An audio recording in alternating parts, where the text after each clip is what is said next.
Hi friends, 5000 10,000 கொடுத்து அவன் வாங்க போகிறீங்களா? தேவையே இல்லைங்க. நம்ம வீட்டிலையே சிம்பிளாக வெறும் 50 ரூபாயில் அவனில் சமைக்கிறத விட சூப்பராக பண்ணலாங்க. எப்படின்னு கேட்குறீங்களா? அதை பற்றி தான் அந்த வீடியோவில் பார்க்க போகிறோம். ஒரு முழு கோழியை நம்ம அவனில் வச்சு எப்படி சமைப்போமோ அதே மாதிரி ஒரு 1 ஹவரில் அதே டைமிங் அதே மாதிரி குக்கிங். பட் ஒரு 50 ரூபா செலவு தான், அதுக்கு மேலே செலவே இல்லை. அந்தளவுக்கு சூப்பராக பண்ண போகிறோம். இந்த வீடியோ ரொம்ப சுவாரஸ்யமாக இருக்கும். கண்டிப்பாக எல்லோரும் கண்டினியூவாக பாருங்கள், ஸ்கிப் பண்ணாமல் பாருங்கள். ஒவ்வொரு ஸ்டெப்பும் ரொம்ப ஈஸியாக இருக்கும், உங்களுக்கு ஹெல்ப்பாகவும் இருக்கும். அதாவது 10,000 கொடுத்து போய் நம்ம அவன் வாங்குற அளவுக்கு நம்மகிட்ட வசதியில்னு வச்சுங்க. பெஸ்ட்டு இது தான், சூப்பராக பண்ணலாம். கண்டிப்பாக பாருங்கள். வாங்க வீடியோக்குள்ளே போகலாம். அதுக்கு இந்த மாதிரி சூப்பராக க்ளீன் பண்ண ஒரு முழு கோழி எடுத்துக்கலாம். எவ்வளோ ஃப்ரெஷ்ஷாக இருக்குது பாருங்கள். இப்போ தான் க்ளீன் பண்ணோம். நம்மளே க்ளீன் பண்ணதுனால எவ்வளோ ஃப்ரெஷ்ஷாக க்ளீன் பண்ணியிருக்கோம். இந்த மாதிரி சுத்தமாக க்ளீன் பண்ணி எடுத்துக்கோங்க. எந்த வேஸ்டேஜும் இதில் கட் பண்ணி எடுக்கலை. கழுத்தை தவிர்த்து வேறு எதுவுமே எடுக்கவே இல்லை, அப்படியே வச்சிட்டோம்.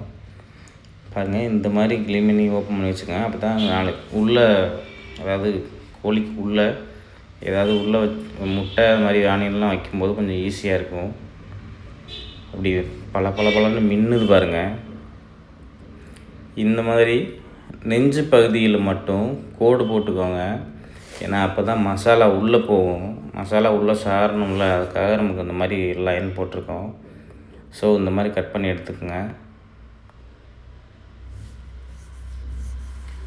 அடுத்து தேவையான பொருள் பார்த்துக்கலாங்க.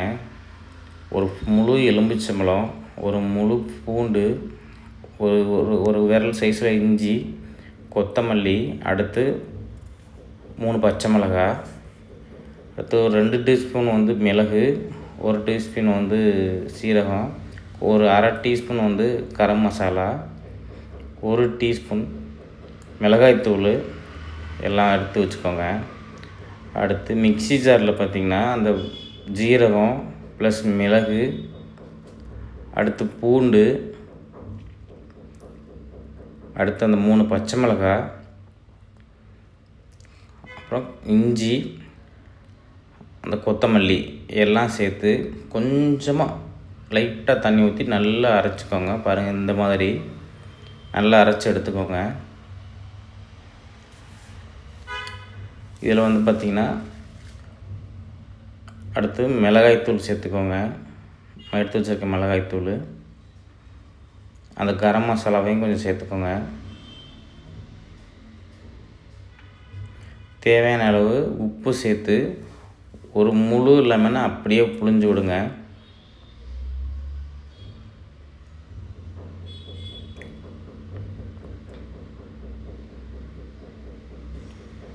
உப்பு மட்டும் கொஞ்சம் லைட்டாக கொஞ்சம் தூக்கலாக சேர்த்துக்கோங்க. சேர்த்து நல்லா இந்த மாதிரி மிக்ஸ் பண்ணி விடுங்க.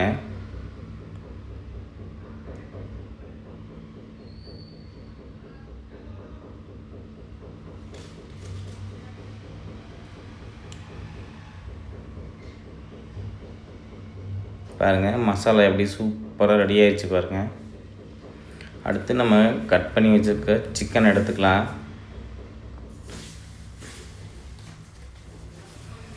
சிக்கனில் நம்ம ரெடி பண்ணி வச்சுருக்க மசாலாவை அப்படியே மேலே ஃபுல்லாக அப்ளை பண்ணுங்கள்.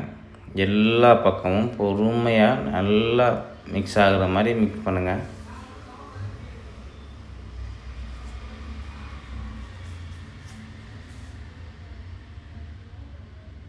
பாருங்கள், அந்த கட் பண்ணியிருக்க அந்த உள் சைடு எல்லா பக்கமுமே நல்லா உள்ள மசாலா போகிற அளவுக்கு நல்லா மிக்ஸ் பண்ணி விடுங்க. பாருங்கள், பொறுமையாக எல்லா பக்கமே.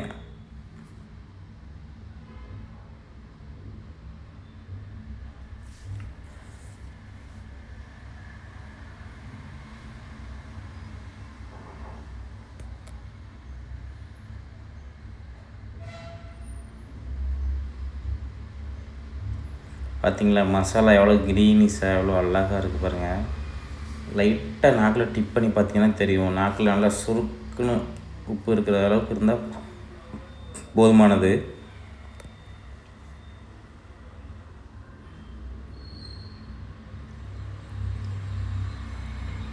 பாருங்கள் அப்படியே பெரட்டி அந்த பேக் சைட்லேயும் அதே மாதிரி இது பண்ணிக்கோங்க.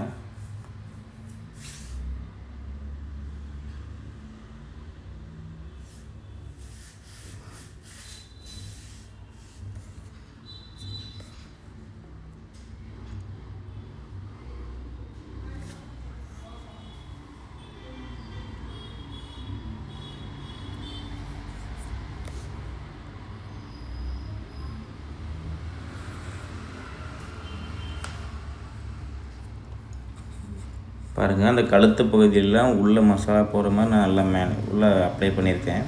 அதே மாதிரி நீங்களும் அப்ளை பண்ணிக்க. முடிஞ்ச வரைக்கும் எல்லா பக்கமுமே மசாலா அப்ளை பண்ணுற மாதிரி பண்ணிங்கன்னா உங்களுக்கு எல்லா மசாலா நல்லா சாரும். சாப்பிடும்போது எல்லா பக்கமும் மசாலா மிக்ஸ் ஆகிருந்தால் நல்லா டேஸ்ட்டாகவும் இருக்கும். இது எந்த ஒரு மிக்சிங் இல்லாமல் நம்ம நேச்சுரலாக வீட்டில் நம்மளே பண்ணுறது. So healthy. ரெண்டாவது, அந்த கோழியோட வயிற்றுக்குள்ளே ஒரு முழு முட்டையை உள்ளே வச்சுருக்கிறேன். அதாவது வேக வைக்காத முட்டை, முழு முட்டை அப்படியே இருக்குது. ஒரு ½ லெமன் உள்ளே வச்சுக்கோங்க. இந்த மாதிரி ஸ்லைஸாக கட் பண்ணால் ஆனியன் பீசஸ் ஒரு 3 4 அது உள்ளே எவ்வளோ வைக்க முடியுதோ அந்த அளவுக்கு வைங்க.